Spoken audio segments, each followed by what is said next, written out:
bonjour à tous et à toutes, c'est JumboXM et bienvenue dans cette nouvelle vidéo. Ça fait super longtemps que j'ai pas fait de point météo, je m'en excuse, il se passait rien. Tandis que là, bah, il risque de se passer quelque chose. Ce point météo, ça fait la 20e fois que je le tourne, mais j'arrive jamais à être content de ce que je fais, donc voilà, je vous préviens. Je vous préviens. En plus je tousse. Je vous préviens, ce point météo, ouais, je sais pas, j'arrive pas à bien expliquer la situation aujourd'hui, je sais pas, je sais pas. Donc, qu'est-ce qui se passe? En gros, pour vous expliquer, en ce moment tout le monde parle de neige à Noël. Alors, je vais remettre les choses au clair. On parle de saupoudrage et pas de vraie neige, sauf par endroits. Dans les pays de la Loire, ça peut être sympa. Sur l'Auvergne et dans la vallée du Rhône, ça peut être sympa. Pareil, sur les hauteurs des Vosges, ça peut être sympa. Dans le Morvan aussi. En plaine, on parlera d'un saupoudrage et si on a vraiment de la chance, ça pourrait taper les 1-2 cm, voire 3-4 cm si vraiment on a de la chance. Hein. Mais là, faudrait vraiment avoir de la chance. Mais ouais, ça pourrait taper les 4 cm. Hein. Je vous le dis, mais ça c'est vraiment dans le meilleur des cas, mais ça m'étonnerait. Bref, je vais vous montrer ça sur GFS. GFS est très intéressant en ce moment. J'aime bien GFS. En gros, il y a cette goutte froide qui va transiter demain sur la France et qui va nous occasionner de la neige dans la nuit de demain à après-demain. Donc du réveillon à Noël. En gros, dans la nuit du réveillon à Noël, il risque de neiger. C'est cool, hein, voilà, pour ceux qui vont être en famille. Donc vous allez pouvoir observer, comment dire, la neige durant le réveillon. C'est cool. Là, ça va être vraiment sympa, je pense. Honnêtement, ça va vraiment être sympa. Par contre, du coup, euh, en termes d'épaisseur de neige, encore une fois, ça risque d'être assez compliqué. Bon, je vais vous montrer ça. Vous voyez, j'ai du mal à vous expliquer. Je sais pas, aujourd'hui, je suis rouillé, les gars. En fait, ça fait longtemps que j'ai pas fait de point météo, donc je pense que je suis rouillé. Voilà, j'essaie de mettre des précisions, parce que parfois, on me reproche de pas être assez précis, mais je peux comprendre. Donc voilà, j'essaie de vous préciser. Donc surtout sur les localités. Donc justement, là, en fait, la neige risque de commencer au niveau de l'Alsace jusqu'à la Bretagne. Et là où la neige risque d'être la plus importante, ça va être sur l'Auvergne et aussi sur les hauteurs de la vallée du Rhône et même dans la vallée du Rhône, Val-de-Saône aussi. Mais là où ça risque d'être le plus important, oui, c'est en Auvergne et sur les pays de la Loire. Pays de la Loire, Sud-Normandie, Est-Bretagne. Où là, l'épaisseur pourrait taper les 1 ou 2 cm. Voilà. À part ça, pas grand chose d'autre en termes de neige. Voilà, ça va être sympa, ça va être un beau saupoudrage pour Noël, ça va être marrant, ça va être plutôt cool. Voilà. En termes de température, alors ça c'est le grand débat. Ça va être là, c'est anticyclone versus descente polaire. En gros là, vraiment pendant ces vacances, ça va être ça. Oula, mais pourquoi mon écran il est comme ça? Ouah les gars, j'avais pas vu, mon écran il est totalement contre le mur. En gros, ce que je veux dire, c'est que ça va être anticyclone versus descente polaire.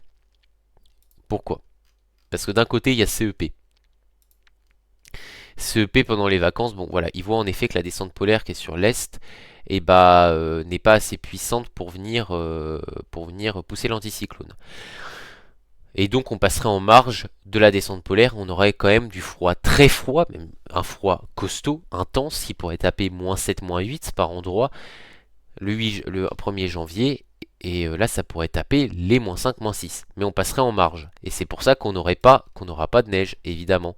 Sinon, on aurait eu de belles chutes de neige. Alors là, c'est sûr que les gars, hein, si on serait passé au cœur de la descente polaire, là, on aurait des belles chutes de neige, ça aurait été magnifique. Par contre, en termes de température, là, il est sûr que là, ça risque de bien descendre. Là, le 1er janvier, là, ça risque de bien descendre. Bon, CEP sous-estime toujours. C'est pour ça qu'on va aller voir le coco GFS. GFS, lui, nous voit aussi la descente polaire nous impacter bien plus. Là, vous voyez, euh, même du coup, c'est plutôt au niveau du 2 janvier. Là, vous voyez, on est carrément quasi dedans. On n'est pas en marge, mais l'est de la France, et même totalement la France, pour le 2 janvier, est concerné par une partie de la descente polaire. Là, c'est en marge, mais même entre la marge et l'intérieur, on va dire. Voilà. Et donc, qu'est-ce qui est à prévoir sur GFS? Les températures sont forcément très froides. C'est GFS, hein, vous connaissez le coco. Et là, on serait sur des températures. Bon, déjà, hein, dès demain, demain matin, le réveil va être froid. Avec du 0 degré, hein, voilà. Hein. Et puis, bah, jeudi, hein, le 25 décembre, ça va être une journée qui va pas monter au-dessus des 0 degrés par endroit, avec des -4, -5 par endroit. Voilà. Mais c'est surtout pour le 29 décembre, samedi 29, -4. Voilà, hein, -5. Et puis c'est surtout pour... Ah là là, mais c'est chiant, GFS. Voilà, c'est surtout pour le 1er janvier où les températures pourraient descendre à -6, -7 généralisé. Et puis même pour le 2 janvier où là on pourrait taper les -9, -12 par endroit, même sur une grosse partie du pays. Donc oui, on parlerait d'une descente polaire plutôt intense et costaud. Voilà, pourquoi? Parce que GFS, puis même du froid très intense pour la rentrée. Tout simplement parce que GFS voit une autre descente polaire venir nous impacter de plein fouet.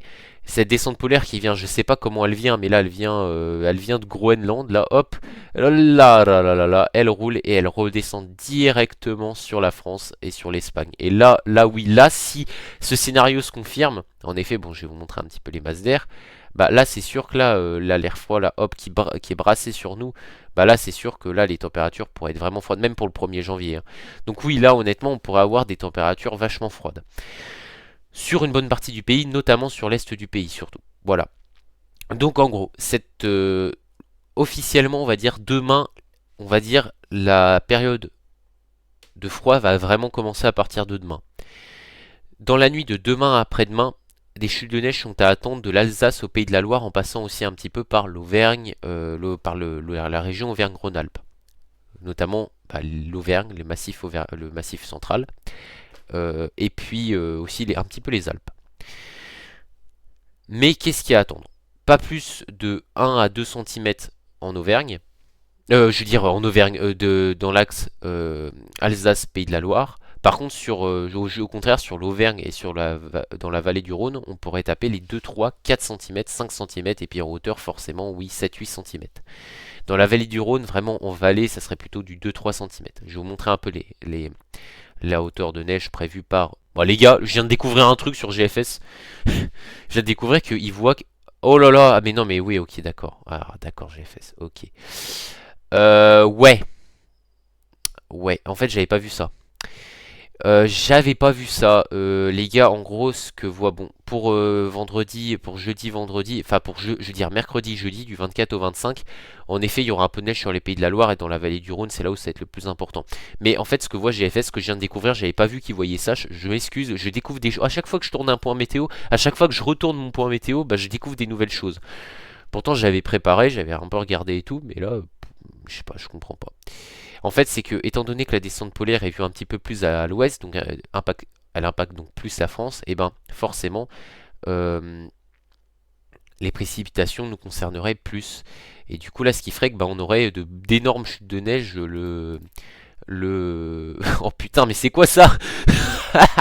Mais c'est quoi ça, GFS? Le 1er janvier, soir du 1er janvier. Ok, bon, non mais...